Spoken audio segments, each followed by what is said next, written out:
Ninanakaw nila ang aking buhay. Habang nagpapakahirap akong maglaba para sa pampagamot ng aking anak, nilulustay ng asawa't hipag ko ang aming ipon sa mamahaling hotel. Pabigat lang si Teresa. Halakhak pa ng babae niya. Tama na ang pagiging martir. Babawiin ko ang bawat sentimong ninakaw nila gamit ang talim ng batas. Paano ko wawasakin ang kanilang huwad na paraiso nang hindi dumudumi ang aking mga kamay? Ang pinakamasakit na pagtataksil ay hindi nagmumula sa mga estranghero, kundi sa mga taong tinatawag mong pamilya. Habang nagkakasugat ang mga kamay ni Teresa para sa gamot ng anak, buong pagmamalaking pinaplano ng kanyang asawa ang pagnanakaw sa kanyang inipon para sa kabit nito. Ngunit tapos na ang panahon ng pag-iyak at pagmamakaawa. Handa na siyang bumangon mula sa abo. Paano wawasakin ng isang inang nasugatan ang imperyo ng kasinungalingan? Huwag kang mag-alala, ma. Hindi malalaman ni Teresa na kinuha natin ang pera sa bangko para sa kondo ni Elena. Saka, papayag din yon na ampunin ang magiging anak namin ni Elena kapag naipanganak na. Utang na loob niya sa atin na pinakasalan ko siya kaya wala siyang magagawa. Ang mga salitang iyon ay nagmula sa siwang ng bahagyang nakabukas na pinto ng silid tulugan ng kanyang biyenan. Sa labas ng pintong iyon ay nakatayo si Teresa. Hawak niya sa kanyang kanang kamay ang paboritong asul na polo ni Marco na maingat niyang pinalansya para sa trabaho nito bukas. Sa kabilang kamay naman ay ang reseta ng mamahaling gamot para sa hika ng kanilang 5 taong gulang na anak. Isang piraso ng papel na katumbas ng isang buwang pagpapalipas niya ng gutom, masiguro lamang na makakahinga ng maayos ang bata. Tila huminto ang pag-ikot ng mundo ni Teresa. Walang luhang bumagsak mula sa kanyang mga mata, ngunit pakiramdam niya ay unti-unting dinudurog ang kanyang puso ng isang malamig na kamay. Namamanhid ang kanyang mga binti at braso. Ang pamilyar na amoy ng pabango ng kanyang asawa na kumakapit sa damit na hawak niya ay biglang nagbigay sa kanya ng matinding pagduduwal. Ang lalaking pinaglilingkuran niya ng buong katapatan sa loob ng 10 taon ay siya ring lalaking nagbabaon ng patalim sa kanyang likuran. Wala man lang palya ang pag-arte nitong isang mabuting asawa habang niluluto ang isang nakaririmarim na plano kasama ang sariling ina nito. Hindi siya sumigaw.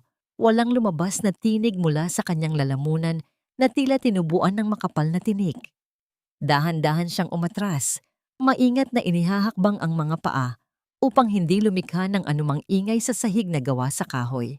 Nang makarating sa sariling silid, mabilis ngunit walang tunog niyang binuksan ang pinakailalim na lagayan ng kanilang kabinet. Nanginginig ang kanyang mga daliri nang kapain niya ang maliit na metal na kahon kung saan nakatago ang kanilang passbook. Iyon ang pondong pinagpuyatan niyang buuin mula sa paggising ng madaling araw para magluto at magbenta ng kakanin sa mga kapitbahay, ang perang pampaopera sana ng kanilang anak. Nang buksan niya ang maliit na libro, tumambad sa kanya ang huling pahina. Ang halagang 1,200,000 piso na iningatan niya ng ilang taon ay naubos sa isang kisap mata. Ang natira na lamang ay 500 piso. Ang halagang magliligtas sana sa buhay ng kanyang anak ay ginamit para ipagbili ng marangyang tirahan ang babae ng kanyang asawa na walang iba kundi ang mismong asawa ng kapatid nito. Nakatutok si Teresa sa sahig, malapit sa kuna ng kanyang anak na nahihirapang huminga. Mahigpit niyang niyakap ang una ng bata, inilapit ang muka upang maibsan ang takot at lungkot. Paano niya mapoprotektahan ang sarili at ang inosenteng bata mula sa mga taong nagkukunwaring pamilya, ngunit may masamang intensyon? Habang nakabaon ang mukha sa unan at pilit na pinapakalma ang naghihingalong hininga, narinig niya ang mabibigat na yabag ng mga paa mula sa labas ng kwarto na papalapit sa kanyang kinaroroonan. Unti-unting umikot ang pabilyon ng pintuan pababa, hudyat na may isang taong papasok, habang ang hawak niyang walang lamang passbook ay nakalantad pa rin sa kanyang paanan. Bago pa man tuluyang bumukas ang pinto, Mabilis na itinulak ni Teresa ang walang lamang passbook sa ilalim ng kutsyon. Pilit niyang kinalma ang sarili at muling niyakap ang kanyang anak na kasalukuyang naghahabol ng hininga. Pumasok si Marco. Ang muka ay maaliwalas na tila walang pinagtatakpang kasalanan. Lumapit ito at humalik sa tuktok ng ulo ni Teresa. Ang labi nito na dumampi sa kanyang buhok ay tila yelong nakapapal sa lamig, ngunit pinigilan niya ang sariling umiwas. Tinanong nito kung kamusta ang bata sa isang boses na puno ng huwad na pag-aalala. Tahimik lamang na tumango si Teresa, kinakagat ang sariling dila upang hindi isumbat sa mukha ng asawa ang katotohanang kasasaksi lamang niya. Kinabukasan, habang nasa trabaho si Marco at nasa eskwela ang kanyang biyenan, nagtungo si Teresa sa bangko upang kumpirmahin ang kanyang mga natuklasan. Ang manager ng bangko, isang matandang babaeng kilalang kaibigan ni Doña Carmen, ay tumingin sa kanya ng may halong pagmamataas at pagkainip. Malamig nitong ipinaliwanag na ang asawa niya ang kumuha ng buong pondo gamit ang isang authorization letter at ang mismong pirma niya. Parang binuhusan ng kumukulong tubig si Teresa. Hindi lamang ninakaw ng kanyang asawa ang buhay ng kanilang anak, pineke pa nito ang kanyang pagkatao para maisakatuparan ang pandaraya. Pagsapit ng hapon, nang magkaharap sila ni Marco sa loob ng kanilang kwarto, hindi na napigilan ni Teresa ang sarili. Pabulong ngunit madiin niyang hinarap ang asawa tungkol sa nawawalang pera. Sa halip na humingi ng tawad, nagbago ang anyo ni Marco. Nawala ang maamong asawa at lumabas ang tunay na kulay nito. Galit itong nagpaliwanag. Iginigiit na ginamit niya ang pera para isalba ang negosyo ng pamilya na palugi na raw. Pinaratangan pa nito si Teresa na makasarili, na walang inisip kundi ang sariling anak at hindi ang kapakanan ng buong angkan. Ang matataas na boses ni Marco ay umabot sa pandinig ni Doña Carmen na agad pumasok sa silid. Nang marinig ng biyenan ang pinag-aawayan, hindi ito namagitan upang pakalmahin ito ang sitwasyon, kundi para buhusan pa ng gas ang lumiliyab na apoy. Tiningnan siya ng matanda mula ulo hanggang paa, na tila isang basahan na walang kwenta. Matulis nitong binitawan ang mga salitang sinadya para patayin ang kanyang dignidad. Wala kang utang na loob, Teresa. Kung hindi dahil sa anak ko, malamang hanggang ngayon ay naglalako ka pa rin ng kakanin sa kalsada. Utang na loob mo ang buhay mo sa amin, kaya wala kang karapatang magkwenta kung magkano ang ginastos ng asawa mo para sa pamilyang ito. Nakikitira ka lang dito. Kasabay ng masasakit na salita ay ang marahas na pag-imbay ng kamay ni Doña Carmen na sinadyang tamaan ng munting garapon sa ibabaw ng mesa. Ang garapong iyon ay naglalaman ng mga baryang labis sa pamamalengke ni Teresa. Nagkawatak-watak ang mga barya, gumulong at kumalat sa buong sahig ng silid. Natahimik si Teresa. Ang bawat salita ng biyenan ay tila laso na sumisira sa kanyang pag-iisip. Sanay siyang maging mabuti, sanay siyang magparaya, ngunit ang makita ang pondong panggamot ng anak na tinatawag nilang pera ng pamilya ay sumagad-sagad sa kanyang pagkatao. Dahan-dahan siyang yumuko at lumuhod sa sahig. Tahimik niyang pinulot ang mga nagkalat na barya, isa-isa, nang walang anumang luha sa mga mata. Tiningnan siya ni Doña Carmen nang may ngiting tagumpay, nag-aakalang tuluyan na nitong nadurog ang paglaban ng manugang. Ngunit habang nakayuko, ang mga mata ni Teresa ay nag-aalab sa isang tahimik na sumpa. Ang pagpulot niya sa mga baryang iyon ay hindi tanda ng pagsuko, kundi pagkilala sa halaga ng bawat sentimong ipinaglaban niya para sa buhay ng kanyang anak. Pagsapit ng gabi, binalot ng katahimikan ng silid. Mahimbing nang natutulog si Marco na tila walang bigat na dinadala ang konsensya. Si Teresa ay nanatiling gising, nakatitig sa kisame habang pilit binubuo ang mga susunod na hakbang sa kanyang isipan. Isang pamilyar na liwanag ang biglang nagmula sa telepono ni Marco na nakapatong sa maliit na mesa sa tabi ng kama. Isang mensahe ang pumasok. Hindi na kinailangan pang buksan ni Teresa ang telepono dahil nabasa niya ng buo ang nakasulat sa screen. Salamat sa kondo, babe. Ligtas na ang baby natin. Galing kay Elena. Ang malamig at asul na liwanag mula sa screen ay tumanglaw sa maputlang mukha ni Teresa. Inilalantad ang isang ngiting walang bahid ng saya, kundi puno ng pait at matinding pagkamulat. Dumating ang kinagawian nilang hapunan ng pamilya pagsapit ng katapusan ng linggo. Nakalatag ang masaganang handa sa mahabang hapagkainan, ngunit para kay Teresa, ang bawat putahe ay tila laso na nakahain sa kanyang harapan.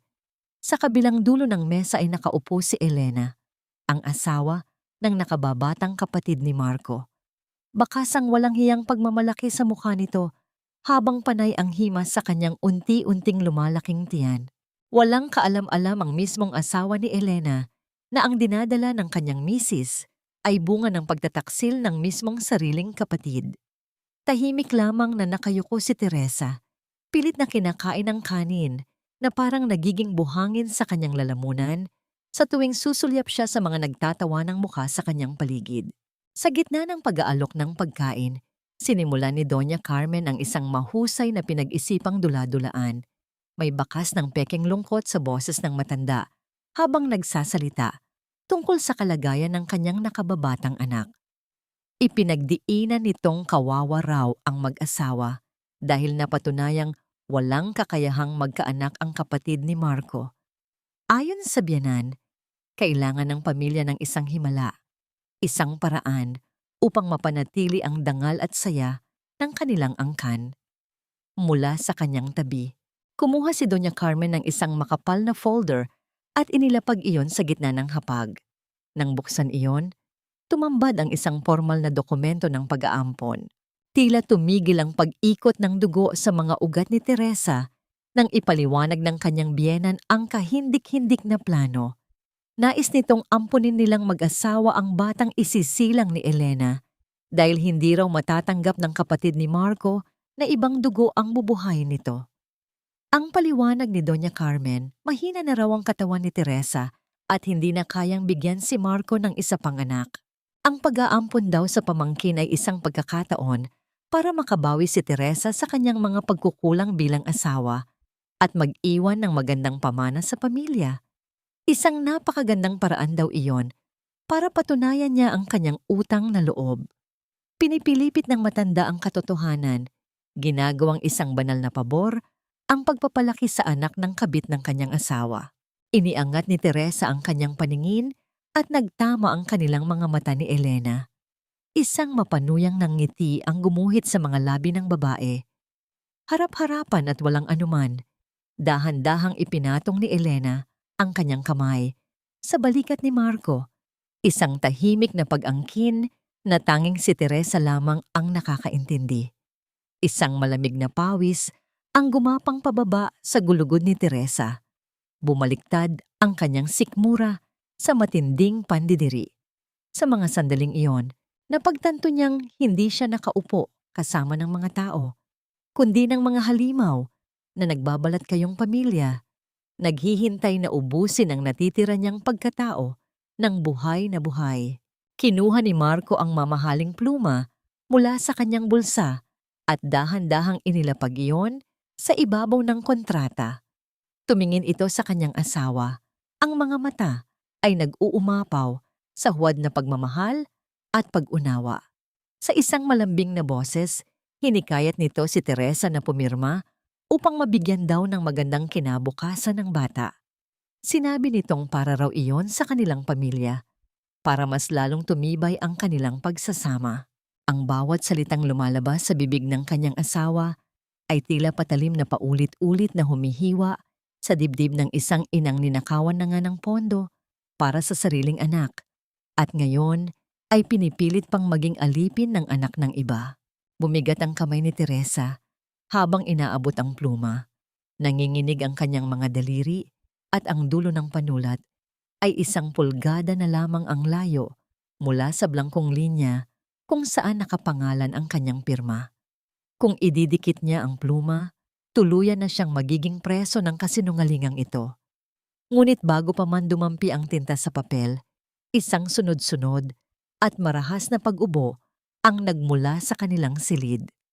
Ang pag-ubong iyon ay may kasamang malalim na paghugot ng hininga, isang pamilyar at nakapangingilabot na palatandaan ng matinding atake ng hika ng kanyang inosenteng anak, pumupunit sa nakakasakal na hangin ng silid-kainan. Hindi na inintindi ni Teresa ang matatalim na tingin ni na Doña Carmen at Marco nang mabilis siyang tumayo mula sa hapag. Ang tunog ng kanyang mga paa na mabilis na humahakbang sa sahig ay tila nakikipagpaligsahan sa bilis ng tibok ng kanyang puso. Mas mahalaga ang buhay ng kanyang anak kaysa sa anumang papel na kailangan niyang pirmahan. Sa loob ng silid, nakita niyang namumutla at naghahabol ng hininga ang bata. Walang pag-aalinlangang binuhat niya ito, binalot ng makapal na kumot at lumabas ng bahay nang hindi man lang lumingon sa mga taong iniwan niya sa hapagkainan. Ang tanging baon niya ay ang kanyang bag at ang matinding takot na baka ito na ang huling sandali ng kanyang kaisa-isang kayamanan. Sa loob ng ospital, ang amoy ng gamot at ang malamig na liwanag ng mga puting ilaw sa pasilyo ay tila mas lalong nagpabigat sa pakiramdam ni Teresa. Habang hinihintay ang pagsusuri ng doktor sa kanyang anak, tinawag siya sa billing counter. Ang bawat hakbang niya patungo sa counter ay tila paglalakad sa ibabaw ng nagbabagang uling. Nang iabot sa kanya ang halagang kailangang bayaran para sa agarang gamot at confinement, naramdaman ni Teresa ang panunuyo ng kanyang lalamunan. Ang perang natitira sa kanyang pitaka ay hindi man lang aabot sa kalahati ng kailangang halaga. Ang 1,200,000 pisong pinaghirapan niya ay naging pangarap na lamang, habang ang buhay ng kanyang anak ay nakasalalay sa perang ninakaw ng sarili niyang asawa. Napaupo si Teresa sa isang bakanting upuan sa sulyap na sulok ng ospital. Doon, sa ilalim ng malamlam na ilaw, hindi na niya napigilan ang pagbagsak ng kanyang mga balikat. Sa gitna ng kanyang pagluha, isang mainit na kamay ang dahan-dahang pumatong sa kanyang nanginginig na balikat. Nang iangat niya ang kanyang paningin, nakita niya ang isang pamilyar na mukha. Si Attorney Rosa, ang matandang abogadang retirado na madalas bumili ng kanyang mga tinitindang kakanin, ay nakatingin sa kanya ng may malalim na pag-unawa. Sa boses na puno ng katahimikan at awtoridad, tinanong siya nito kung ano ang nangyari. Sa mga sandaling iyon, ang lahat ng pait, galit at sipayong kinimkim ni Teresa ay bumuhos na parang baha. Isinalaysay niya ang pagtataksil, ang nakaw na pera, at ang nakaririmarim na plano ng kanyang pamilya. Hinawakan ni Attorney Rosa ang kamay ni Teresa, isang mahigpit na hawak na nagbigay ng kakaibang lakas sa nanlalamig niyang katawan.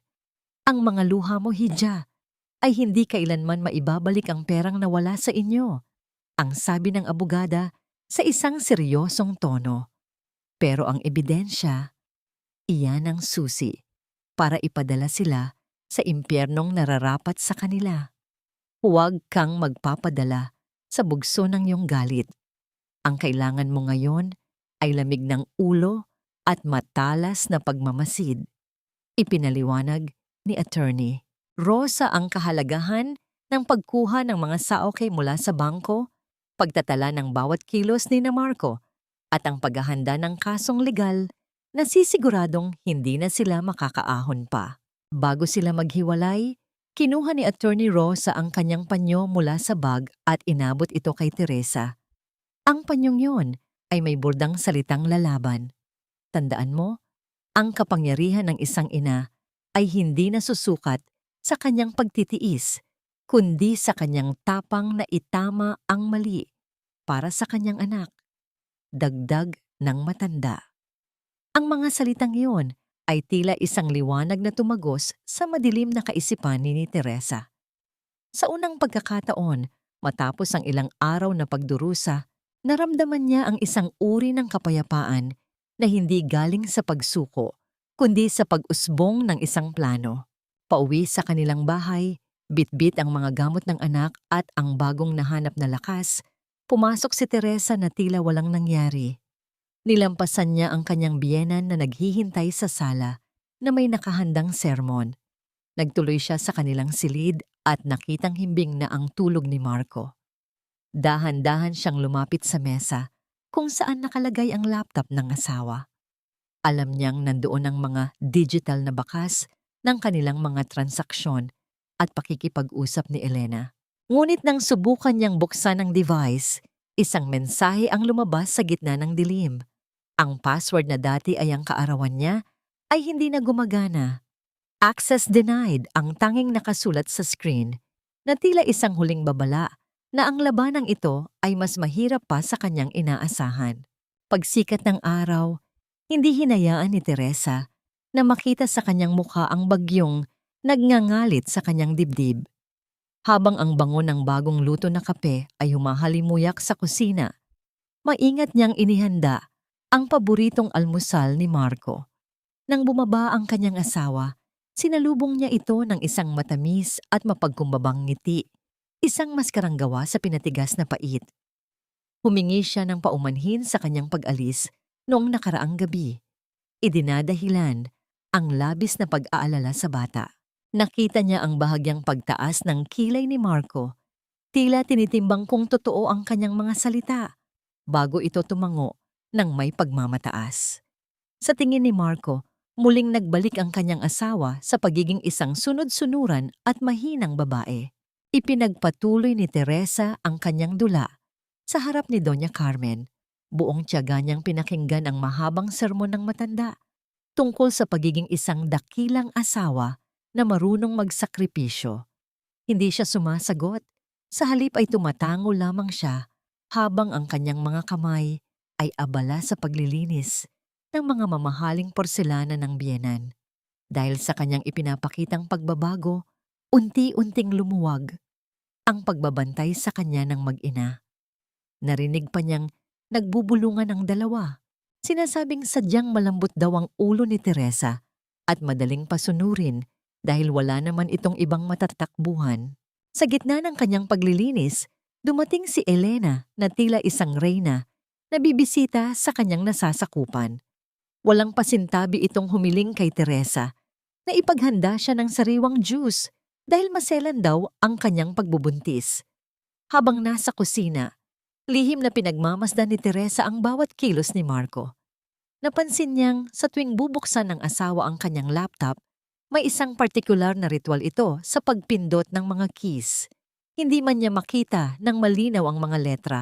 Sinimulan niyang isaulo ang bawat kumpas at galaw ng mga daliri ni Marco. Binubuo ang isang mapa ng mga simbolo sa kanyang isipan.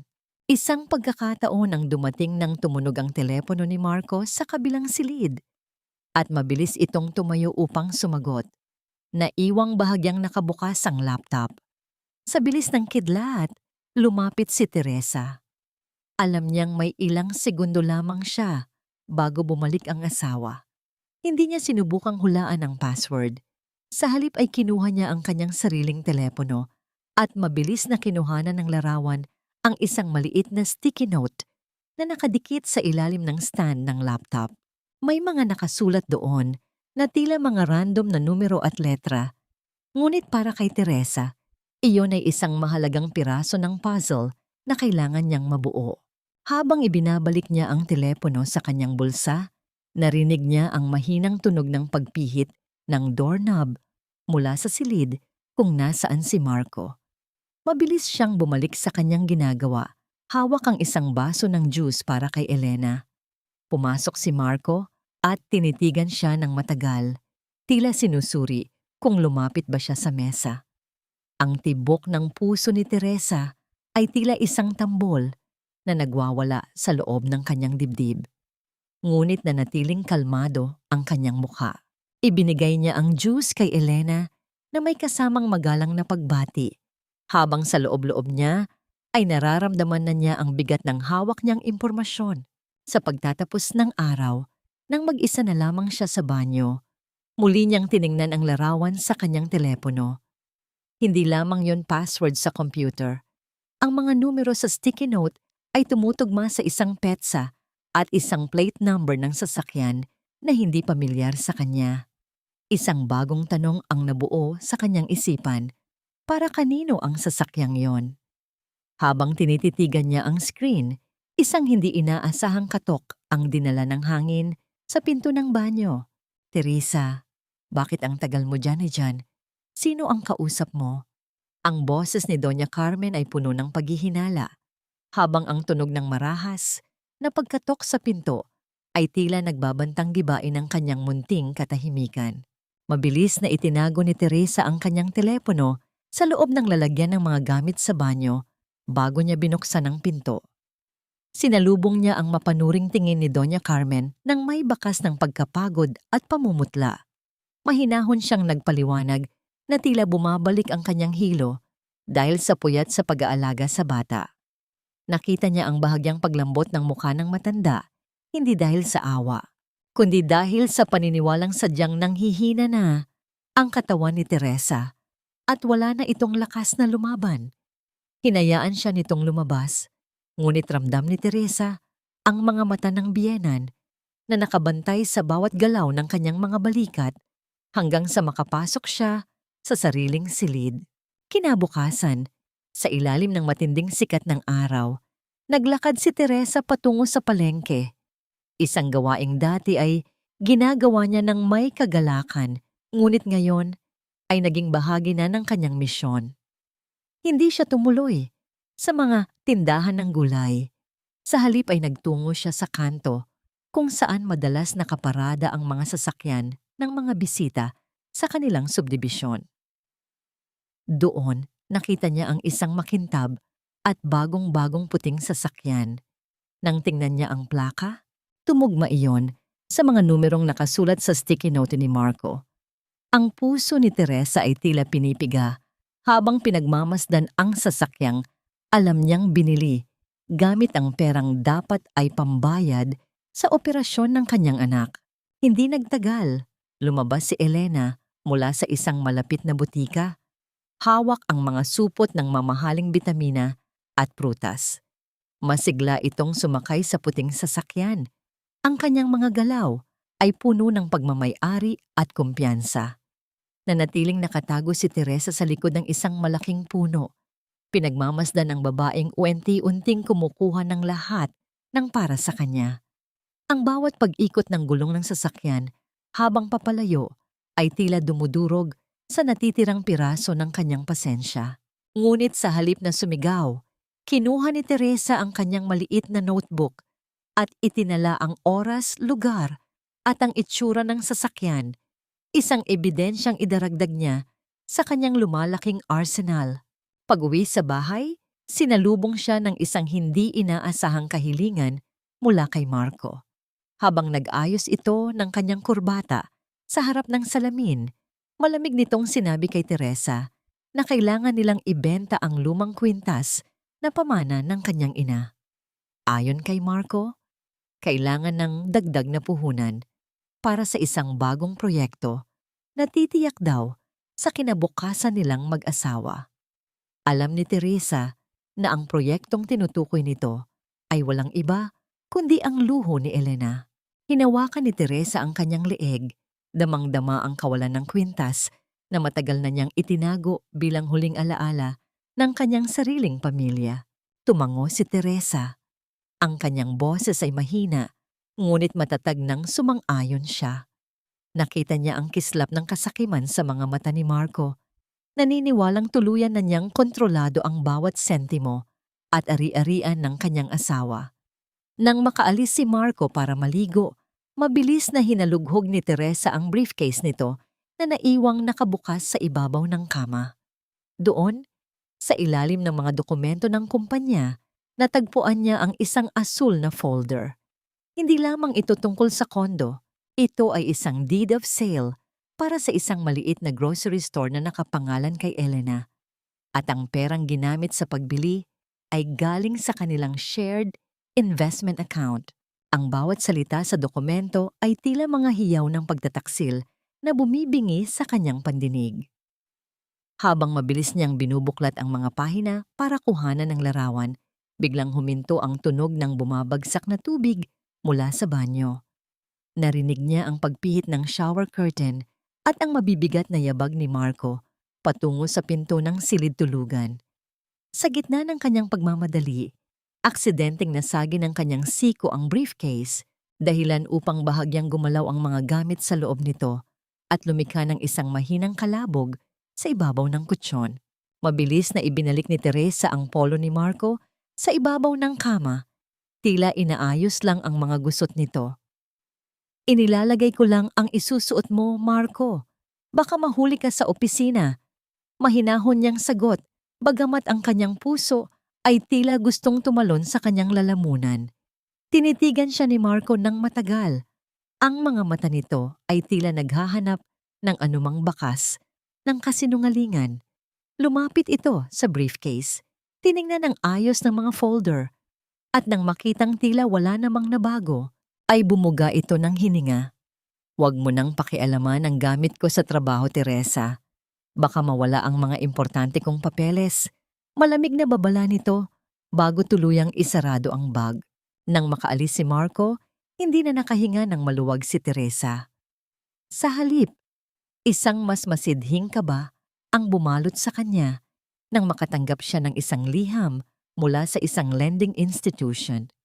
Sa pag-aakalang isa lamang itong promotional mail, laking gulat niya nang mabasa ang nakasulat. Isang paalala para sa unang installment ng isang loan na nagkakahalaga ng 500,000 piso at ang pangalang nakasulat bilang principal borrower ay walang iba kundi si Teresa. Ang pirma sa ibaba ay isang perpektong kopya ng kanyang lagda. Ngunit alam niyang hindi siya kailanman humiram ng ganoong kalaking halaga. Napaupo si Teresa sa gilid ng kama. Ang kanyang mga kamay ay nanginginig habang binabasa ang mga detalye. Ginamit ni Marco ang kanyang mga dokumento at ang kanilang bahay bilang kolateral para sa utang na ito. Ang perang nakuha ay hindi napunta sa kanilang pamilya, kundi ipinambayad sa mga kagamitan para sa grocery store na nakapangalan kay Elena. Hindi lamang siya ninakawan ng asawa ng kanyang pinaghirapan. Ngayon, binabaon pa siya nito sa utang na maaaring magpabagsak sa kanya at mag-iwan sa kanila ng kanyang anak sa kalsada. Ang bawat letra sa liham ay tila mga tuka ng buwitre na kumakain sa kanyang pag-asa. Sa gitna ng kanyang pagkabigla, pumasok si Doña Carmen sa silid na may dalang listahan. Teresa, kailangan mong samahan si Elena mamaya sa mall. Kailangan niyang mamili ng mga gamit para sa baby.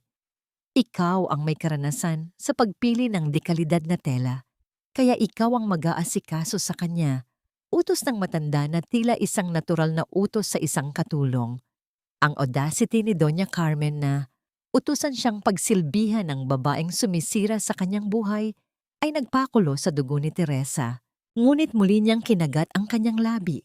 Isang plano ang nabuo sa kanyang isipan. Gagamitin niya ang pagkakataong ito upang mas lalong mapalapit sa mga transaksyong ginagawa ni Elena. Habang nasa mall, nakita ni Teresa kung paano lustayin ni Elena ang pera. Ang bawat swipes ng credit card na alam ni Teresa na extension ng account ni Marco ay tila mga sampal sa kanyang mukha. Habang abala si Elena sa pagpili ng mga mamahaling kuna, nagkunwari si Teresa na titingnan ang mga sapatos ng bata.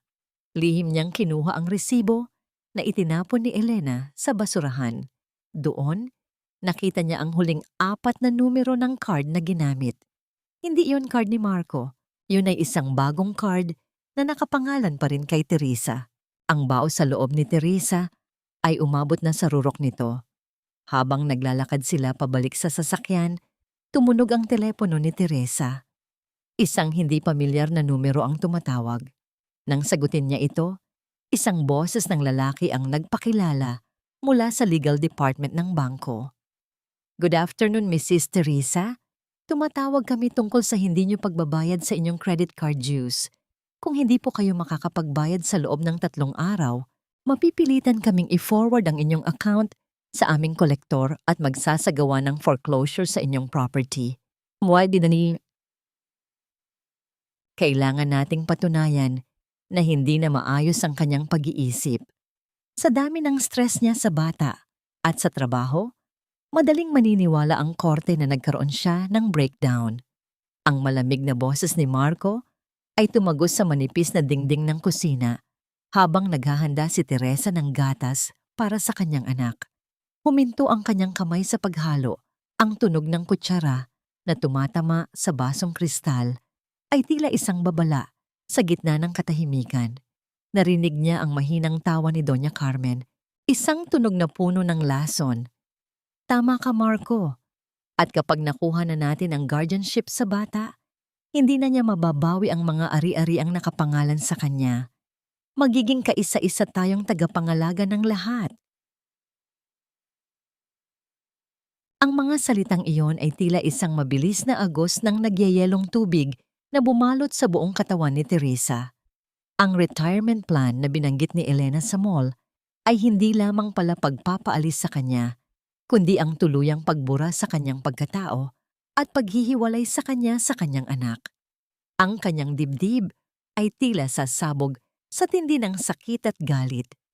Nararamdaman niya ang panginginig ng kanyang mga tuhod, ngunit pinilit niyang tumayo ng matuwid. Alam niyang wala na siyang oras para magluksa. Bawat segundo ay mahalaga para sa kanyang kaligtasan. Kinabukasan, sa ilalim ng pagkukunwaring bibili ng mga gamit sa paaralan ng anak, lihim na nakipagkita si Teresa kay Attorney Rosa sa isang maliit at tahimik na kapilya. Sa gitna ng amoy ng kandila at mahinang bulong ng mga nagdarasal, inilahad ni Teresa ang bagong panganib. Ang mukha ni Attorney Rosa ay naging seryoso. Mapanganib ang balak nila, Teresa. Kapag nagawa nilang makakuha ng pekeng medical certificate, mawawalan ka ng boses sa batas.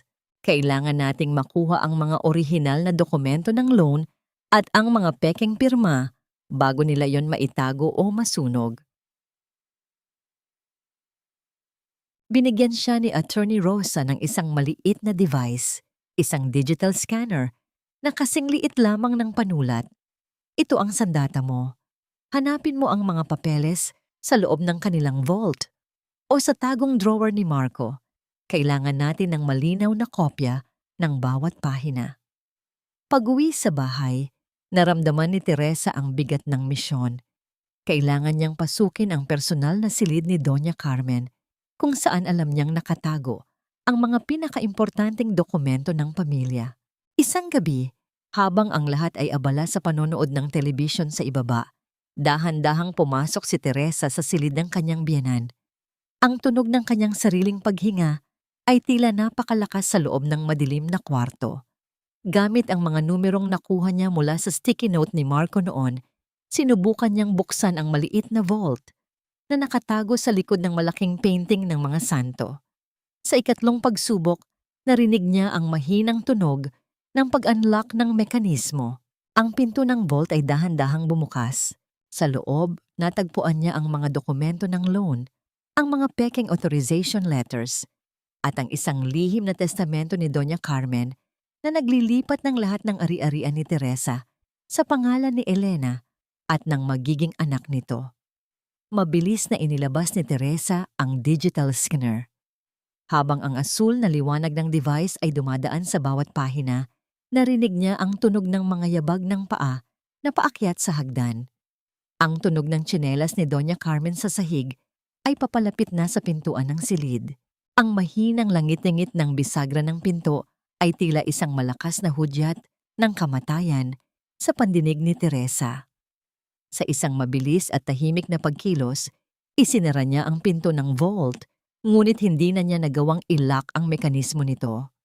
Mabilis siyang nagtago sa likod ng makapal at mabigat na kurtinang pelus, pinipigilan ang sariling paghinga hanggang sa sumakit ang kanyang dibdib. Pumasok si Doña Carmen. Ang tunog ng kanyang mga tsinelas sa sahig ay tila ritmo ng isang mananalunod. Hindi binuksan ng matanda ang ilaw. Sa halip, nanatili ito sa dilim habang may kinakausap sa kanyang telepono. Siguraduhin mo, Dr. Santos, na ang magiging resulta ng evaluasyon ay hindi pabor sa kanya. Kailangan nating ipakita na delikado siya para sa bata. Bulong ni Doña Carmen sa kabilang linya. Ang bawat salita ng biyenan ay tila mga lason na pumatak sa sahig ng silid. Narinig ni Teresa ang pangalan ng doktor, Dr. Santos, ang pirasong kulang sa kanyang ebidensya. Habang nakatago, naramdaman ni Teresa ang malamig na pawis na dumadaloy mula sa kanyang noo. Isang pagkakamali lamang, isang maling galaw, at ang lahat ng kanyang pinaghirapan ay mauuwi sa wala. Matapos ang ilang minutong tila habang buhay para kay Teresa, lumabas din si Doña Carmen upang sagutin ang tawag ni Elena sa baba. Gamit ang pagkakataong yon, mabilis na lumabas si Teresa mula sa likod ng kurtina, maingat na nilampasan ang vault at dahan-dahang binuksan ang pinto patungo sa pasilyo. Ngunit nang makalabas siya, tumambad sa kanya si Marco. Nakatayo ito sa tapat ng hagdan, ang mga mata ay puno ng paghihinala habang tinititigan ng kanyang asawa na pawisan at namumutla. "Anong ginagawa mo sa kwarto ni Mama, Teresa?" Tanong ni Marco. Ang boses ay mababa at nagbabanta. Sa halip na magpakita ng takot, ginamit ni Teresa ang pagkakataong yon upang simulan ang kanyang pagganap. Bigla siyang napahawak sa kanyang ulo. Ang kanyang mga mata ay tila nawawala sa focus at dahan-dahan siyang napasandal sa dingding. "Marco, ang gulo ng isip ko. May naririnig akong mga boses. Tila ba binubulungan ako na kukunin niyo ang anak ko?" Sabi niya sa isang paos at nanginginig na boses, ginagaya ang mga sintomas ng breakdown na nais nilang makita. Nakita ni Teresa ang mabilis na pagbabago sa ekspresyon ni Marco, mula sa paghihinala patungo sa isang mapanuyang kagalakan. Inakala ng asawa na tuluyan na ngang bumigay ang kaisipan ni Teresa dahil sa tindi ng stress. Inakay siya ni Marco pababa. Ang hawak nito sa kanyang braso ay tila hawak ng isang tagapagbantay sa isang bilanggo. Sa hapagkainan, habang nakatingin ang lahat, nagkunwari si Teresa na walang ganang kumain. Nakatitig lamang sa kawalan habang lihim na kinakapa ang digital scanner sa loob ng kanyang bulsa. Habang ang pamilya ay abala sa pag-uusap tungkol sa kanilang mga plano, isang maliit na kamay ang humawak sa kamay ni Teresa sa ilalim ng mesa. Ang kanyang anak, si Miguel, ay nakatingin sa kanya nang may takot at pag-aalala sa mga mata. Ang haplos ng bata ay tila isang kuryenteng nagbalik ng katinuan at determinasyon sa puso ni Teresa. Sa gitna ng kanyang pagkukunwari, sumumpa siya sa sarili na ito na ang huling gabi na magiging biktima siya sa bahay na ito. "Maupo ka, Teresa. Huwag kang matakot. Narito kami para tulungan kang bumalik sa dati." Ang boses ni Dr. Santos ay malambot ngunit may talim ng panunuya, habang ang amoy ng antiseptiko sa loob ng klinika ay tila sumasakal sa hininga ni Teresa. Nakaupo si Marco sa kanyang tabi. Ang kamay nito ay nakapatong sa balikat ni Teresa, isang hawak na tila nagbibigay ng suporta sa harap ng ibang tao. Ngunit para kay Teresa, iyon ay isang mahigpit na pagangkin ng isang maninila sa kanyang huli. Ang puting pader ng silid ay tila uente-unting lumiliit, nagiging isang bilangguan na walang rehas. Sinimulan ni Dr. Santos ang kanyang mga tanong. Bawat isa ay tila isang patibong na idinisenyo upang huliin si Teresa sa sarili niyang mga salita. "Naririnig mo ba ang mga boses na sinasabi ni Marco? Pakiramdam mo ba ay lahat ng tao sa paligid mo ay nagtatangkang saktan ka?" Tanong ng doktor habang mabilis na nagsusulat sa kanyang clipboard. Tumingin si Teresa sa kawalan. Ang kanyang mga mata ay pilit na ginagawang walang buhay at puno ng takot. "Minsan, nararamdaman ko ang mga anino sa dilim. Sinasabi nila na hindi ko na makikita ang anak ko."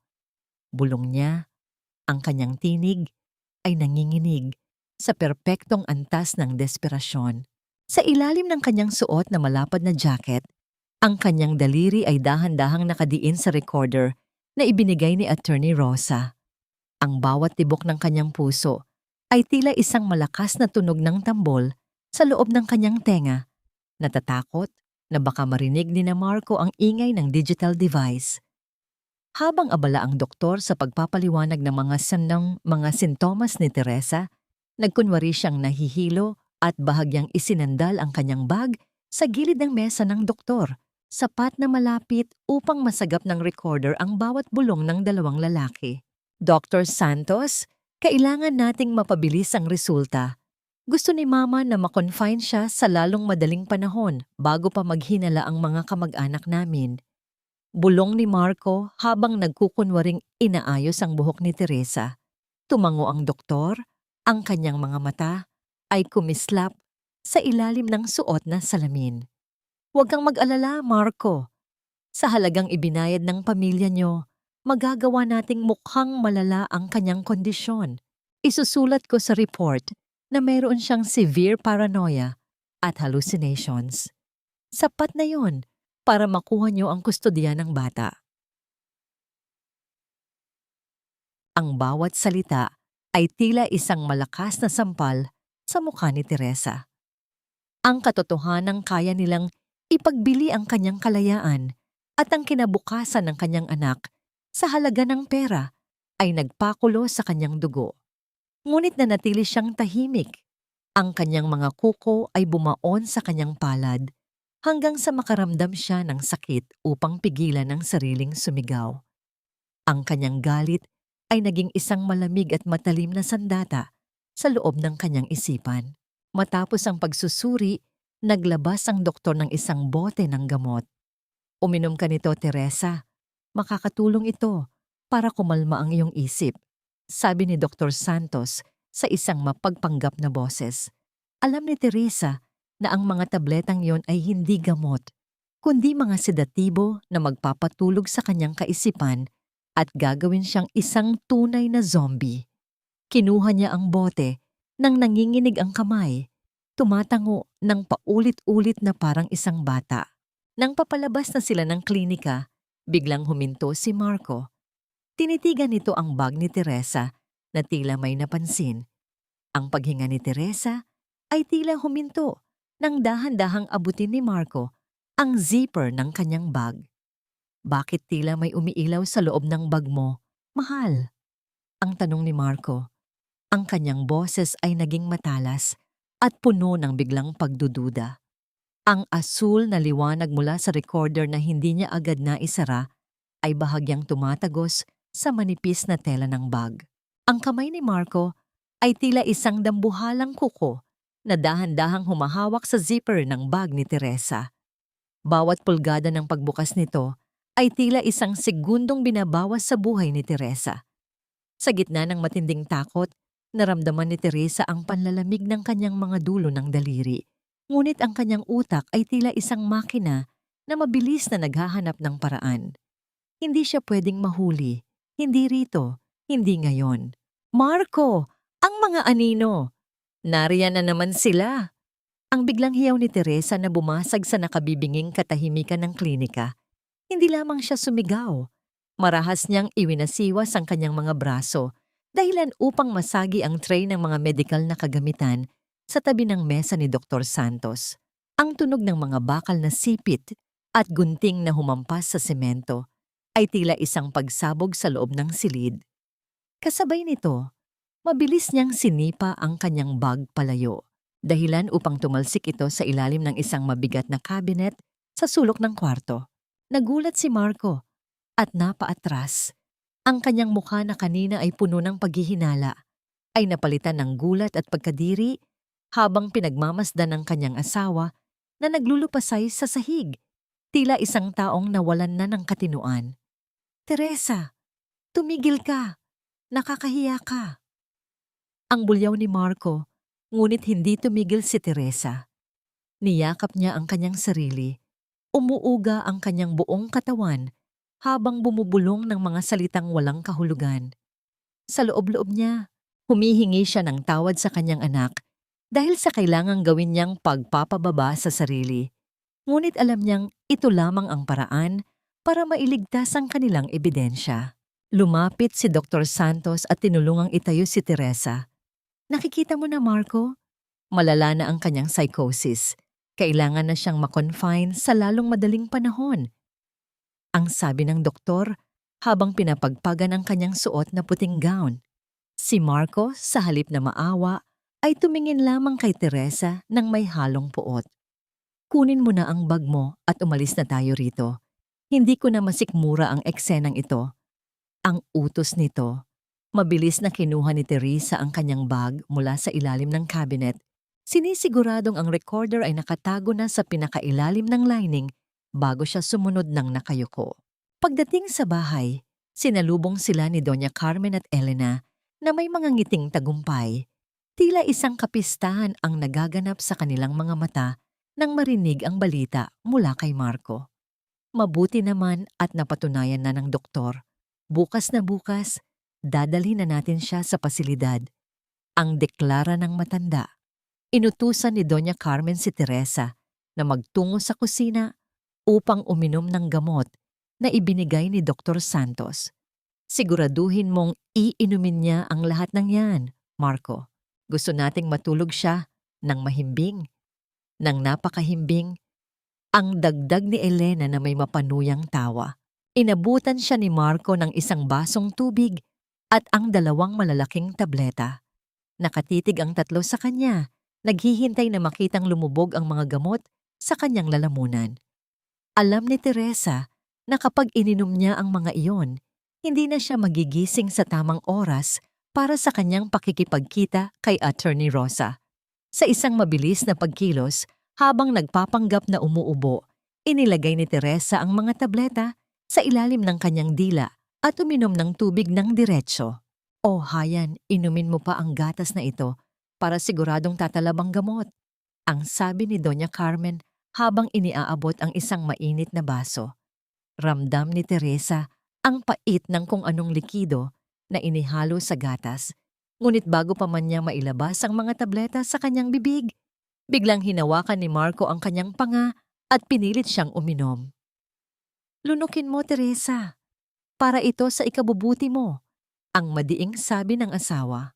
Naramdaman ni Teresa ang pagdaloy ng likido sa kanyang lalamunan, kasama ang mga tabletang pilit niyang itinago. Ang kanyang paningin ay nagsimulang lumabo, at ang kanyang mga binti ay tila naging jelly. Sa gitna ng kanyang papabagsak na kamalayan, narinig niya ang huling bulong ni Elena sa kanyang tenga. Huwag kang mag-alala, ate. Aalagaan ko ng mabuti si Miguel. Simula bukas, ako na ang tatawagin niyang ina. Ang kadiliman ay tila isang malapot na putik na unti-unting lumalamon sa katinoan ni Teresa.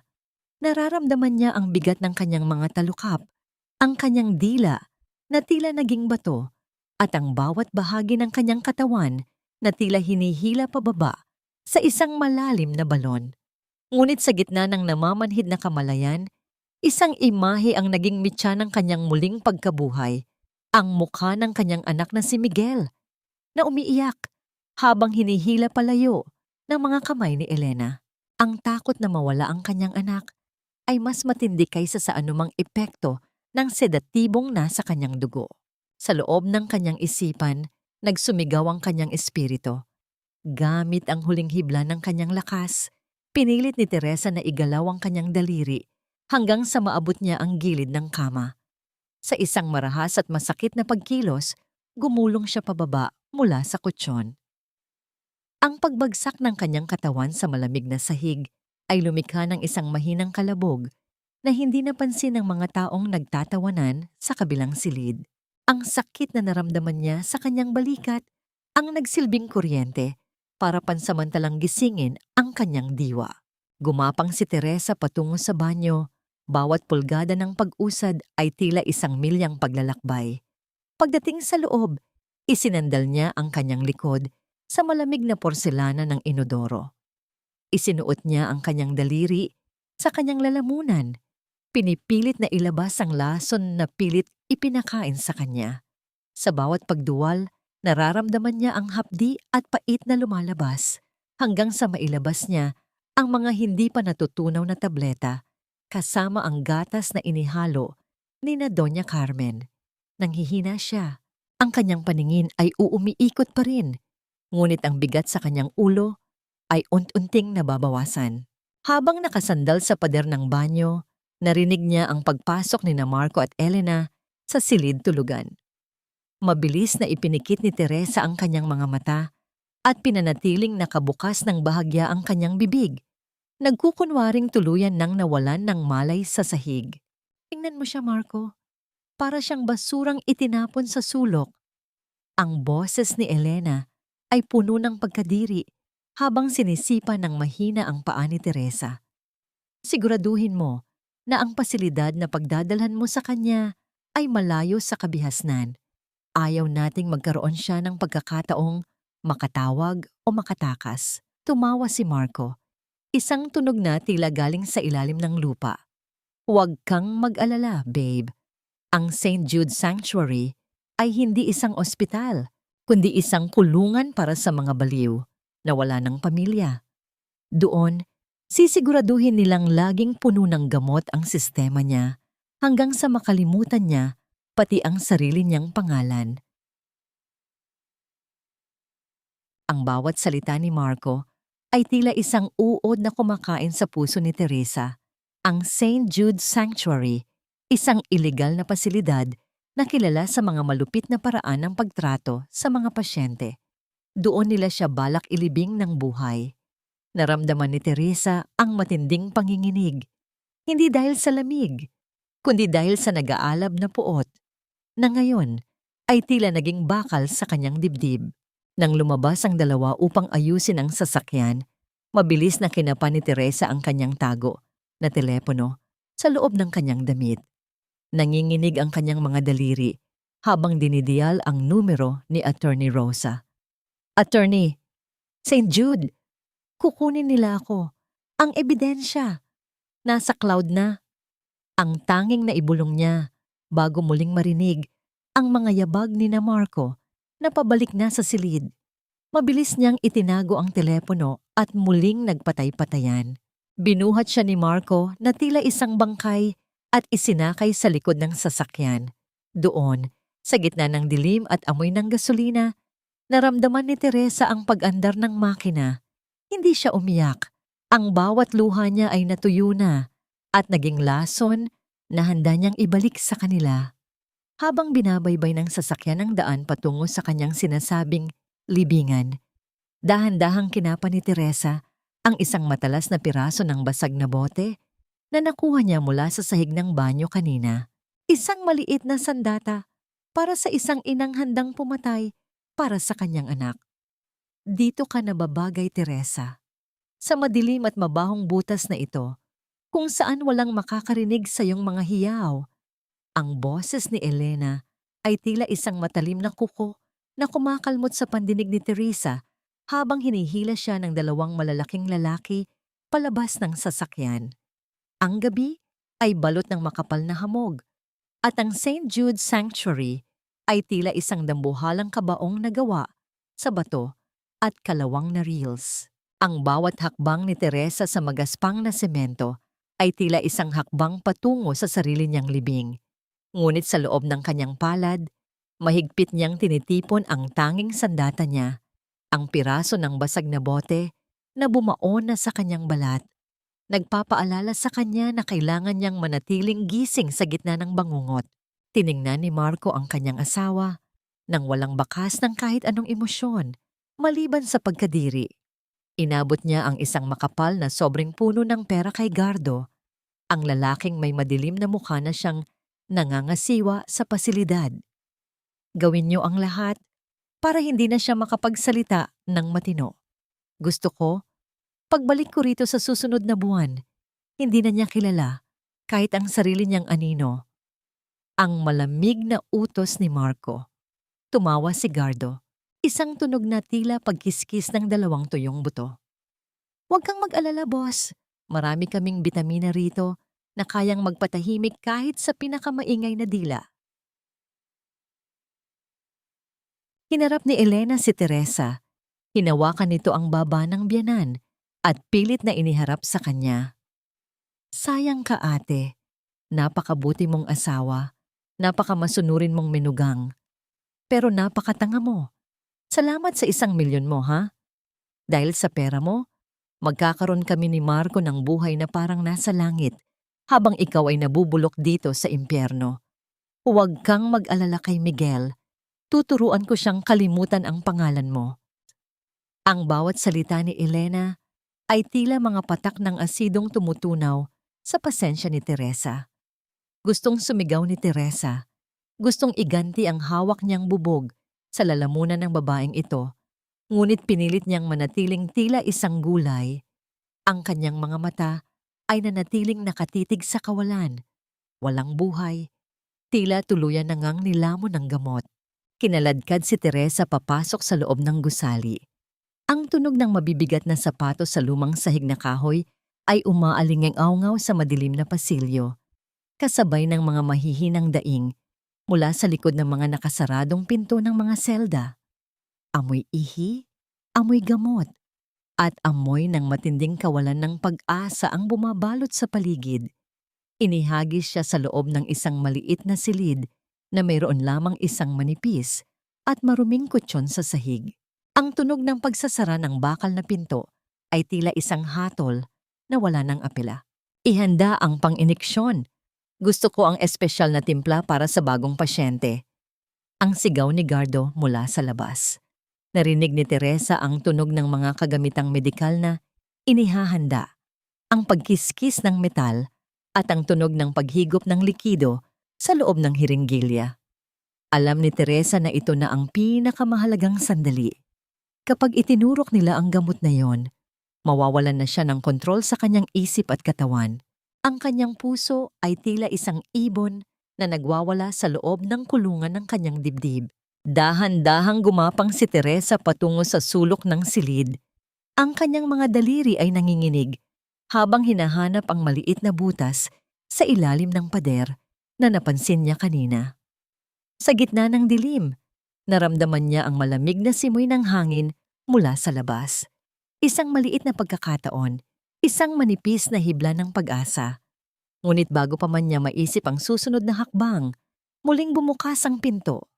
Pumasok ang isang nurse na may malamig na tingin.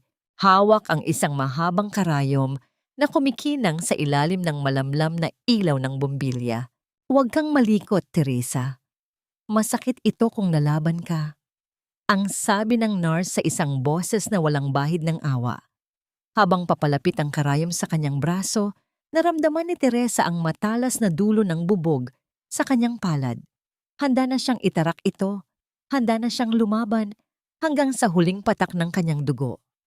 Ngunit sa sandaling iyon, isang malakas na tunog ng sirena ng pulis ang bumasag sa katahimikan ng kagubatan sa labas at ang tunog ng nagmamadaling mga yapag ng paa ay narinig mula sa main entrance ng pasilidad.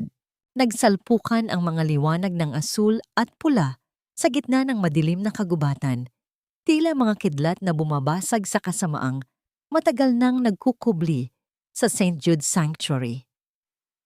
Ang matitiling sirena ng mga sasakyan ng pulis ay tila mga tinig ng katarungan na nagpapayanig sa kinakalawang na rehas ng pasilidad. Sa loob ng madilim na selda, ang nurse na may hawak ng karayom ay napako sa kanyang kinatatayuan.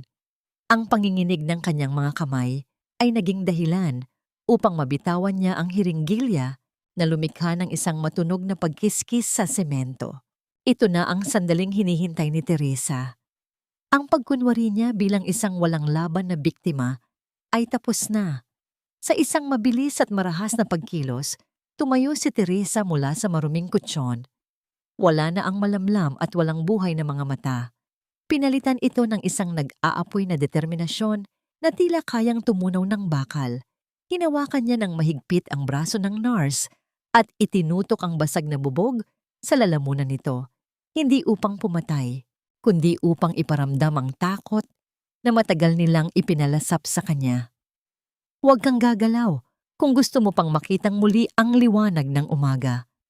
Ang bulong ni Teresa sa isang boses na kasing lamig ng yelo. Sa labas, ang sasakyan ni Marco at Elena ay naging isang kulungan sa gitna ng kalsada. Sinubukan ni Marco na iatray ang sasakyan, ngunit ang tunog ng pag-ikot ng mga gulong sa putik ay walang silbi laban sa 3 mobile patrol na nakaharang sa bawat labasan. Marco, gawin mo ang lahat. Hindi tayo pwedeng mahuli rito. Ang tili ni Elena. Ang kanyang mukha ay hindi na mapinta sa tindi ng takot. Ngunit huli na ang lahat. Ang bawat bintana ng kanilang sasakyan ay tinapik ng mga matitigas na kamay ng mga awtoridad. Bumukas ang pinto ng selda ni Teresa. Hindi si Gardom ang pumasok, kundi si Attorney Rosa kasama ang isang pangkat ng mga pulis. Nang makita ng abogada na nakatayo si Teresa at maayos ang katinuan, isang buntong hininga ng ginhawa ang kumawala sa kanyang dibdib. Tapos na ang pagtatago, Teresa. Oras na para harapin ang mga demonyong ito, ang sabi ng matanda. Dahan-dahang binitawan ni Teresa ang nurse at lumabas ng silid ng may taas noong dignidad. Bawat hakbang niya sa pasilyo ay tila isang pagbawi sa bawat sentimo at bawat pangarap na ninakaw sa kanya. Pagdating sa main entrance, tumambad kay Teresa sina Marco at Elena na kasalukuyang pinapababa sa kanilang puting sasakyan. Ang sasakyang binili gamit ang pambayad sa operasyon ni Miguel. Ang mga kamay nila ay nakagapos na sa likod ng malalamig na kong, so 8. Nang magtama ang kanilang mga mata, sinubukan pa ni Marco na magsinungaling.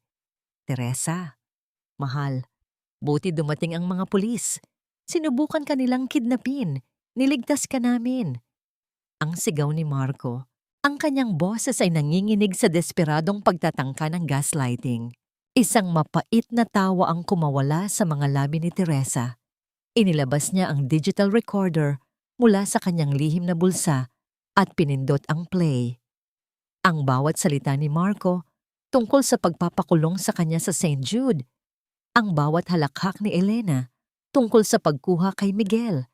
At ang bawat suhol ni Doña Carmen kay Dr. Santos ay umalingaw-ngaw sa buong paligid. Ang bawat kataga ay tila mga latigo na humahagupit sa pagkatao ng mga taksil. Hindi ito kidnapping, Marco. Ito ay katarungan. Ang madiing sabi ni Teresa. Lumapit siya kay Elena at tiningnan ito ng diretso sa mga mata. Sinasabi mo na ako ang tanga? Ang tunay na tanga ay ang taong nagnakaw sa isang inang walang ibang hangad kundi iligtas ang kanyang anak dahil ang inang iyon ay handang sunugin ang buong mundo para lamang makuha ang hustisya. Ang bawat salita ni Teresa ay sinundan ng paghikbi ni Elena na ngayon ay wala nang magawa kundi ang yumuko sa kahihiyan. Habang isinasakay sina Marco at Elena sa sasakyan ng pulis, dumating ang isang balita mula sa bahay. Si Doña Carmen ay kasalukuyan na ring inaaresto sa kanilang tahanan dahil sa pakikipagsabwatan at falsification of documents.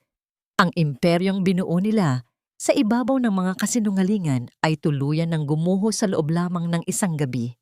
Sumikat ang araw sa tapat ng mansyon ng mga mansyon ng pamilya ni Marco. Ngunit ang liwanag nito ay hindi nagdala ng init, kundi isang masakit na pagbubunyag. Sa labas ng tarangkahan, nagtipon-tipon ang mga kamag-anak, mga kaibigan sa negosyo ni Doña Carmen at ang mga mausisang kapitbahay na nabalitaan ang naganap na operasyon ng pulisya kagabi. Ang bulong-bulungan ay tila isang kumpas ng mga bubuyog, puno ng pagtataka kung paano ang isang huwarang pamilya ay nasangkot sa isang madilim na krimen. Bumukas ang malaking pinto ng bahay at lumabas si Teresa. Wala na ang kaba sa kanyang dibdib. Wala na ang balisang hitsura ng isang biktima. Suot niya ang isang payak, ngunit malinis na puting damit. Habang sa kanyang likuran ay nakatayo si Attorney Rosa na hawak ang isang makapal na asul na folder. Sa harap ng lahat, hinarap ni Teresa ang mga matatanda sa angkan ni Marco na noon ay madalas siyang hamakin dahil sa kanyang pinagmulan. Alam ko ang iniisip niyo. Iniisip niyo na ako ang sumira sa pamilyang ito. Ang simula ni Teresa. Ang kanyang boses ay malinaw at umaalingaw-ngaw sa buong bakuran. Ngunit ang pamilyang ito ay matagal nang bulok sa loob. Ang bahay na kinatatayuan niyo, ang mga alahas na suot ni Doña Carmen, at ang sasakyang ipinagmamalaki ni Marco. Lahat ng iyan ay itinayo sa ibabaw ng pagnanakaw sa kinabukasan ng aking anak. Binuksan ni Attorney Rosa ang folder at isa-isang inilabas ang mga dokumento. Ipinakita niya ang mga kopya ng peking authorization letters, ang mga sauke ng bangko, na nagpapatunay ng paglilipat ng ₱1.2 milyong patungo sa account ni Elena at ang dokumento ng loan na ipinangalan kay Teresa nang walang pahintulot. Ang bawat papel na ipinapasa sa mga kamag-anak ay tila isang matalim na palaso na tumatagos sa dangal ng pamilya. Ang katahimikan ay naging napakabigat. Tila ba bawat tao doon ay nahihiya para sa kanilang nalaman. Sa gitna ng pagtitipon, dumating ang isang puting van ng korte. Inilabas mula rito ang mga gamit ni Marco at Elena, hindi para itago, kundi bilang bahagi ng legal na foreclosure at sequestration ng mga ari-ariang napatunayang binili mula sa nakaw na pera. Nang makita ng mga kamag-anak ang mga kagamitan sa grocery store ni Elena na kinakarga palabas, doon lamang nila natanto ang lala ng kataksilan. Sinasabi niyo na may utang na loob ako sa inyo dahil pinakasalan niyo ako. Patuloy ni Teresa, nakatingin sa kapatid ni Marco na siyang asawa ni Elena. Ngunit ang totoo, kayo ang may utang sa akin. Ninakawan niyo ako ng kapayapaan. Ninakawan niyo ang anak ko ng gamot. At binalak niyo pa akong itapon sa isang kulungan para lamang pagtakpan ang inyong kasalanan. Ngayon, ang batas na ang maniningil sa bawat sentimong kinuha niyo. Isang matandang tiyahin ni Marco ang lumapit kay Teresa. Ang mga mata nito ay puno ng pagsisisi. Patawarin mo kami, Teresa. Naniwala kami sa mga kwento ni Carmen.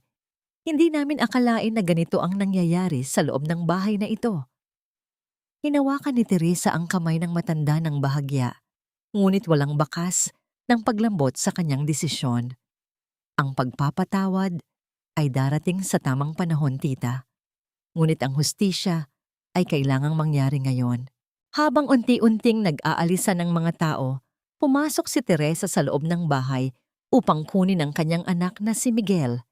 Sa loob ng silid, nakita niya ang bata na mahimbing na natutulog, walang malay sa bagyong katatapos lamang. Niyakap niya ang anak nang napakahigpit.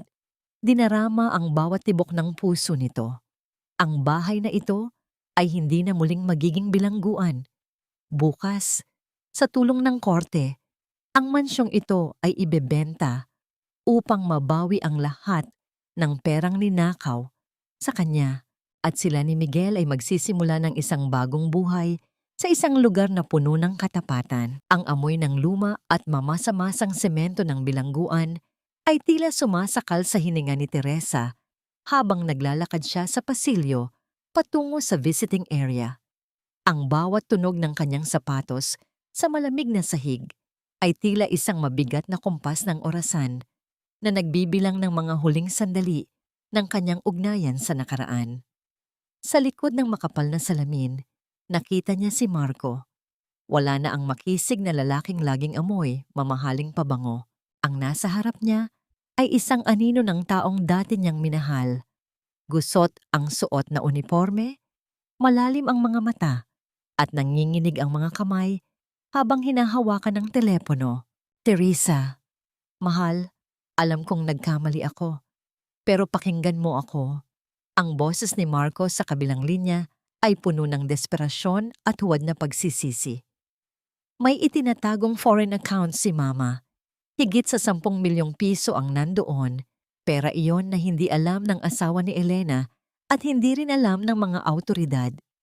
Ibibigay ko sa iyo ang lahat ng code, lahat ng impormasyon. Bawiin mo lang ang kaso. Isipin mo si Miguel, Teresa. Sa perang yon, magiging prinsipe ang anak natin. Hindi na niyo kailangang magtrabaho habang buhay. Isang malamig na ngiti ang gumuhit sa mga labi ni Teresa, isang ngiting puno ng pait at matinding panguunawa. Tinitigan niya si Marco ng diretso sa mga mata. Tila binabasa ang bawat hibla ng kasinungalingan sa loob nito. Ang bawat salita ni Marco ay tila isang huling hiyaw ng isang nalulunod na demonyo. Sinusubukang hilahin siya muli sa putikan ng kasakiman. Ang kanyang mga daliri ay humigpit sa hawakan ng telepono. Nararamdaman ang panginginig ng kanyang sariling galit na ngayon naging kasing tigas na ng bakal. 10 milyon, Marco? Ang mahinang tanong ni Teresa, ngunit ang kanyang boses ay may talim na, tila kayang humiwa ng bato. Sa tingin mo ba, ang buhay ng anak ko ay may presyo? Sa tingin mo ba, ang bawat gabing iniyak ko habang ninanakawan niyo ako ng dangal ay mababayaran ng kahit anong halaga ng pera? Ang perang sinasabi mo ay amoy ng dugo at pagtataksil. Hindi ko kailangan ang 10 milyon para maging masaya si Miguel. Ang kailangan niya ay isang inang, may malinis na konsensya at isang buhay na malayo sa inyong mga halimaw. Biglang nagbago ang anyo ni Marco. Ang kanyang pagmamakaawa ay naging isang marahas na galit. Pinukpok nito ang salamin. Ang tunog ng kamao nito ay tila isang kulog sa loob ng silid. Tanga ka talaga, Teresa. Mabubulok ka sa kahirapan. Isasama ko si Mama at si Elena sa hukay, pero sisiguraduhin kong wala kang mapapala. Bulyaw nito. Ngunit bago pa man matapos ang kanyang pagwawala, lumapit si Attorney Rosa sa tabi ni Teresa at may inilapag na isang dokumento sa harap ng salamin. Huli na ang lahat, Marco. Ang sabi ni Attorney Rosa sa isang kalmado ngunit makapangyarihang tinig. Ang account na sinasabi mo ay nahanap na namin sa tulong ng Anti-Money Laundering Council. Lahat ng assets ni Doña Carmen ay formal nang kinumpiska ng korte bilang bahagi ng danyos para kay Teresa at sa kanyang anak. Wala ka ng baraha. Wala ka ng kahit ano. Nanghina si Marco at napaupo sa semento.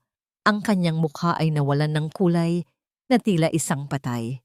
Sa labas ng selda, narinig ang tunog ng marahas na pagkaladkad kay Elena na kasalukuyang naglulupasay at nagsisisigaw dahil sa takot sa kanyang magiging hatol. Si Doña Carmen naman, ayon sa balita, ay tuluyan ng iniwan ng kanyang mga kaibigan at ngayon ay nag-iisa sa kanyang selda, nilalamon ng sarili niyang kahihiyan. Dahan-dahang ibinaba ni Teresa ang telepono. Ang tunog ng pagbabalik nito sa lalagyan ay tila tunog ng isang kadenang tuluyan ng napatid. Tumayo siya at tumalikod nang hindi man lang nililingon ang lalaking sumira sa kanyang 10 taon. Sa paglabas niya ng bilangguan, sinalubong siya ng sariwang hangin at ng mainit na yakap ni Miguel na naghihintay sa loob ng sasakyan ni Attorney Rosa. Mama, aalis na ba tayo? Tanong ng bata sa isang masayang tinig. Hinaplos ni Teresa ang pisngi ng anak. Ang bawat galaw ng kanyang kamay ay puno ng pagmamahal at paglaya. Oo, anak. Pupunta tayo sa isang lugar kung saan palaging may sikat ng araw. Isang lugar kung saan wala nang kailangang itago. Ang sagot niya habang ang sasakyan ay dahan-dahang umaandar palabas ng madilim na pasilidad. Ang pagkiskis ng mga gulong ng sasakyan sa magaspang na kalsada ng probinsya ay tila isang babala sa gitna ng katahimikan ng madaling araw. Sa bawat sulyap ni Teresa sa rearview mirror, ang itim na sasakyang sumusunod sa kanila ay tila isang gutom na anino na tumatanggi sa liwanag. Hawak ni Teresa ang manibela nang may panginginig, ngunit ang kanyang mga mata ay nanatiling nakatitig sa unahan. Sa tabi niya, mahimbing na natutulog si Miguel. Ang mukha ng bata ay payapa. Walang kamalay-malay na ang kanilang kalayaan ay muling sinusubok ng isang huling panganib.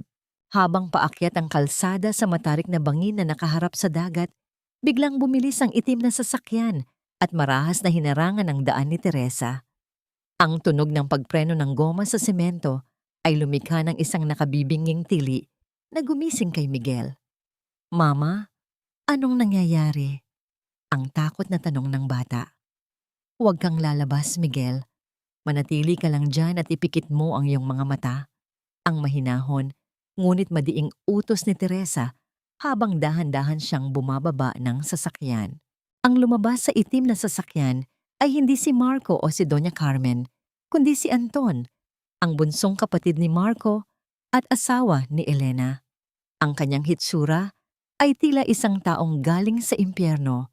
Magulo ang buhok, puno ng dugo ang kanyang mga mata sa tindi ng puyat at galit.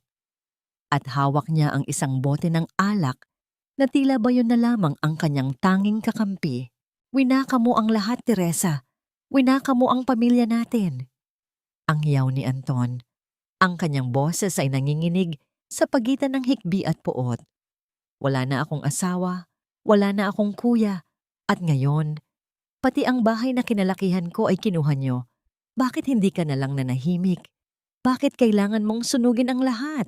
Tumingin si Teresa kay Anton nang may matinding awa. Nakita niya sa lalaking ito ang biktima rin ng kasakiman ni Marco at Elena. Hindi ako ang sumira sa pamilya mo, Anton. Ang sarili mong kapatid at ang asawa mo ang pumatay sa dangal nyo bago ko pa nalaman ang lahat. Ginawa mo silang Diyos, pero ginawa ka lang nilang kasangkapan. Ang sagot ni Teresa, ang kanyang boses ay matatag sa gitna ng hanging dagat na humahampas sa kanyang mukha. Sa isang marahas na pagkilos, binasag ni Anton ang bote ng alak sa bato at itinutok ang matalim na dulo nito kay Teresa. Wala na akong pakialam. Kung mawawala ang lahat sa akin, sisiguraduhin kong wala ka ring matitira. Ang sigaw nito habang papalapit ng papalapit sa gilid ng bangin. Narinig ni Teresa ang malakas na dagundong ng mga alon sa ibaba, tila mga dambuhalang naghihintay na lumamon ng anumang mahuhulog. Sa halip na tumakbo, humakbang si Teresa pasulong. Sige, Anton, itarak mo sa akin ang galit mo, kung yan ang magpapatahimik sa isip mo. Pero isipin mo si Miguel. Isipin mo ang batang walang kasalanan na kailangan ng isang ina. Gusto mo bang maging katulad ni Marco at Elena? Isang mamatay tao at isang taksil? Ang bawat salita ni Teresa ay tila isang malamig na tubig na nagpalamig sa nagniningas na galit ni Anton. Huminto si Anton. Ang kanyang kamay ay nanginginig nang labis hanggang sa mabitawan niya ang basag na bote. Napaluhod siya sa semento, ang kanyang mga hiyaw ng pagsisisi ay umalingaw-ngaw sa buong himpapawid, kasabay ng pagsikat ng unang sinag ng araw sa abot-tanaw.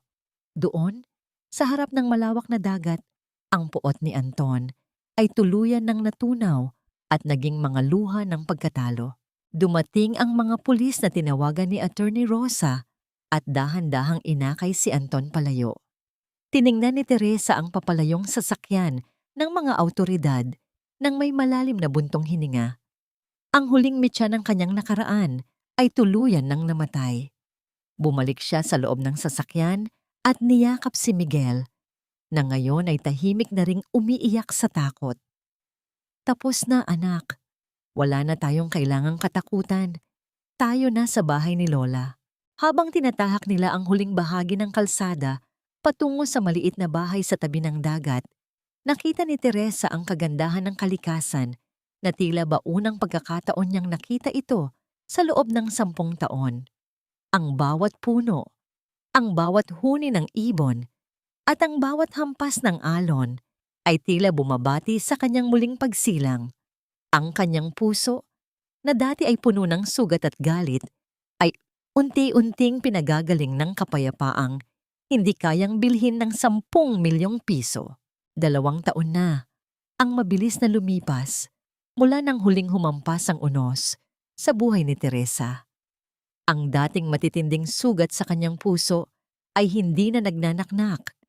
Sa halip, ang mga ito ay naging mga pilat na nagsisilbing paalala ng kanyang katatagan. Sa maliit na bayan ng San Sebastian, kung saan ang amoy ng dagat ay humahalo sa bango ng mga namumukadkad na kalachuchi, natagpuan ni Teresa ang tunay na kahulugan ng salitang tahanan. Ang mansyon ni Doña Carmen sa lungsod ay matagal nang naibenta at ang halagang nakuha rito ay sapat na upang maibalik ang lahat ng ninakaw sa pondo ni Miguel, pati na ang pagpapatayo ng isang modernong klinika para sa mga batang may sakit sa baga sa kanilang probinsya. Si Miguel, na ngayon ay 7 taong gulang na, ay hindi na nakararanas ng matinding hika. Ang kanyang mga tawa ay malayang umaalingaw-ngaw sa dalampasigan habang hinahabol ang mga alon malayo sa madilim na anino ng kanyang ama at lola.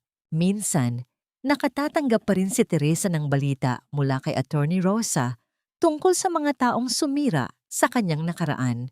Si Marco at Elena ay nabulok sa loob ng bilangguan, hindi dahil sa bigat ng rehas, kundi dahil sa matinding puot na ipinupukol nila sa isa't isa. Sinisisi nila ang bawat isa sa kanilang pagkakaubos at ang sinasabing pag-ibig na naging mitya ng kanilang pagtataksil ay naging isang lason na unti-unting pumapatay sa kanilang katinoan. Si Doña Carmen naman ay naiwang mag-isa sa isang pampublikong pasilidad. Ang kanyang alaala ay unti-unting nilalamon ng limot. Tanging ang pangalan ni Teresa ang paminsan-minsang nabibitawan ng kanyang mga labi sa gitna ng kanyang pag-iisa. Nang tanungin siya ni Attorney Rosa kung napatawad na ba niya ang mga ito, isang payapang ngiti ang sumilay sa mga labi ni Teresa. Napatawad ko na sila, hindi dahil karapat-dapat sila sa aking patawad, kundi dahil karapat-dapat ang puso ko sa kapayapaan. Ang tugon niya. Alam ni Teresa na ang pagpapanatili ng galit ay tila pag-inom ng lason at ang pag-aabang na ang kaaway ang mamatay. Pinili niyang bitawan ang bawat pait upang magkaroon ng puwang ang mga bagong ligaya. Ang lalaking lulan ng bangka noong nakaraang taon ay si Gabriel, ang kanyang kababata at unang pag-ibig na matagal nang nanirahan sa ibang bansa. Nagbalik ito, hindi upang mag-alok ng yaman, kundi upang mag-alok ng isang pagkakaibigang puno ng respeto, isang bagay na kailanman ay hindi naramdaman ni Teresa kay Marco. Sa ilalim ng takip silim, habang naglalakad sila sa dalampasigan, naramdaman ni Teresa ang init ng pag-asa. Hindi na siya natatakot na muling magbukas ng puso dahil sa pagkakataong ito, alam na niya ang kanyang sariling halaga. Ang aral na iniwan ng kanyang paglalakbay ay malinaw. Ang pagtitiis na walang hangganan ay hindi kabutihan, kundi isang dahan-dahang pagpapakamatay. Ang tunay na lakas ng isang babae ay hindi nasusukat sa kung gaano karaming sakit ang kaya niyang batahin, kundi sa kung paano niya gagamitin ang kanyang talino at dignidad upang protektahan ang kanyang sarili at ang kanyang mga mahal sa buhay. Ang katarungan ay hindi laging dumarating sa paraang madugo, kundi sa tahimik na tagumpay ng isang taong muling nakatayo ng mag-isa. Habang pinagmamasdan ni Teresa ang unti-unting paglubog ng araw, itinaas niya ang kanyang mukha sa langit. Malaya na siya. Ang bawat hampas ng alon ay tila isang awit ng pasasalamat, at ang bawat bango ng hangin ay tila bulong ng kanyang ina na nagsasabing, "Tapos na ang laban, Teresa. Maligayang pagdating sa iyong bagong simula."